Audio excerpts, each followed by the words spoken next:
Troops TV, presented by Barstool Sports. It's the match, the fan cam for the Brentford versus Chelsea. It was 1-0 to Chelsea, so Brentford 0, Chelsea 1.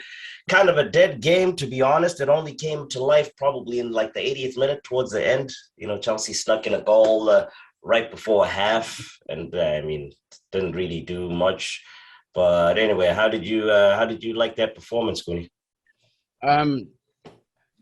Now I've had a few minutes to digest it. I feel it was a decent performance. We didn't cover ourselves in glory, but what I can definitely say that we did for the majority of the game, we stopped Brentford from playing. The last 20, possibly 25 minutes, the majority of the second half, I'd actually say Brentford, they were putting the pressure on. They were on the front foot. We know Brentford are a very good counter-attacking side, but we didn't really see too much of that early into the game. And I felt that we controlled the game very well, especially that midfield pivot. There was quite a few surprises in that lineup, actually, before I actually get into the game details. So before I do get into the game details, let me just go through who was the surprises for me in the lineup. Malang Sarr, 100% was a surprise for me. But the performance that he put in today, he can be very proud. He cleaned up everything. He was everywhere, right place, right time. He didn't back out of absolutely no challenges whatsoever. And I can only think of one opportunity where he got left. And like I said during the stream, all right, cool. He's had a fantastic game. He's allowed one slip up. And luckily it wasn't a fatal one. So big up Malang Sarr. I thought he was fantastic. And that's a statement because we didn't have Rudiger and we didn't have Thiago, nor did we have Jorginho. And those are three senior figures in that team. Big leaders in that squad. And today... Jorginho was on the bench, right? Yes, he was on the bench. But for him not to feature was a big statement for me because I'll say this. It shows that we do have quality in our depth because...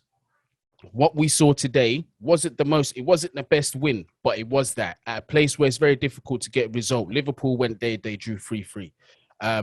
Who else went there? I think it was one of the Manchester sides. Am I correct that went over there? And Brentford got a decent result. They killed us.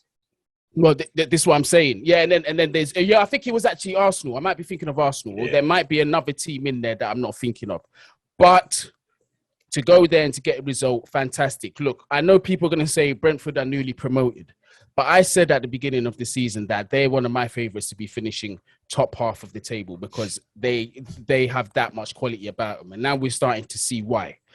Edouard Mendy, we've got to give this man props. We have to give this man props. And like I said at the beginning of the season, by the end of the season, whether we win the Prem or not, the discussion about him being the best goalkeeper in the world will be had by more fans than there was at the beginning of the season. Because today he showed absolute class. Absolute class. That's 6 key saves that this man made today. Yeah. Even took the one that he took to the face. Yeah, but his positioning was right. He had to be there. People are saying, no, he took a shot to the face, but did you see how quickly he rushed out? Yeah. Yeah. See what I'm saying? His awareness of where he is in the box is second to none. That's what I'm saying. And you can even start to see my worry about Mendy to begin with was his playing from outside of his own box, like playing from with his feet.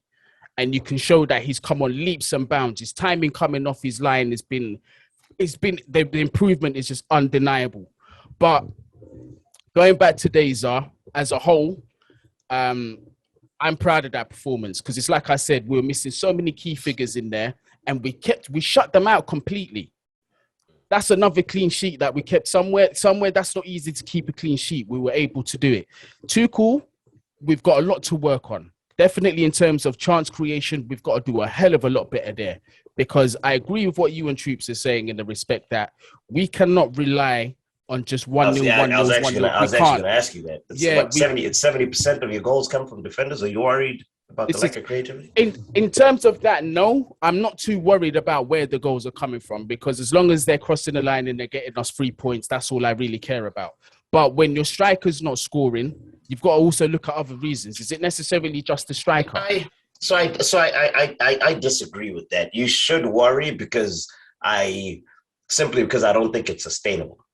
There won't be. If you're trying to be successful like you are, I don't think 70% of your goals coming from defenders is that is sustainable in the long run. Will keep you in the mix for for all 38 games. Lukaku and them and the front guys, Verona and them cats need to start stepping up. No, I understand that. I get that we can't rely on just our defenders, but then you've also got to look at Chelsea. This is nothing new with us. We have a history of having goal-scoring defenders. Like I said during the stream, John Terry, you already knew the man leaped like a salmon. 40 goals in the Premier League, this man. Gary Cahill, same way. The man leaped like a salmon and got the goals in the set pieces. Branner, Ivanovic, for those that don't know the Branner term. The Chelsea fans will know the Branner term, but yeah, him as well. So we've always had defenders that were able to put goals in the back of the net, and they have helped us win the league. So I can't necessarily entirely agree with it, but what I can say to you, I can meet you in the middle and say that we do need to start getting goals from other areas, particularly from our front three. But to say, is Lukaku done, or is he gone back to his old self? I think it's harsh, because you've got to look at the situation around it. Because if the quality around him is not good enough, or providing him the service that's not good enough, a striker's always going to struggle. You see what I'm saying? And my thing is with Lukaku is that most of these games he's playing, a lot of them is with his back to goal, and that's never where you want any striker. You want your striker facing goal, and you want them having opportunities of scoring. Lukaku's playing a lot with his back to goal. He's bringing other players into play who are not on the wavelength. You see what I'm saying? Or he's making runs and they're not being met quick enough. But the result today, good result. Brentford, fantastic performance. The only reason why they didn't get nothing out of it, Edouard Mendy, he's the only reason why Brentford didn't get anything out of that game. And quite rightfully, he was man of the match. There we go. So that's Guni from Man Knows Football.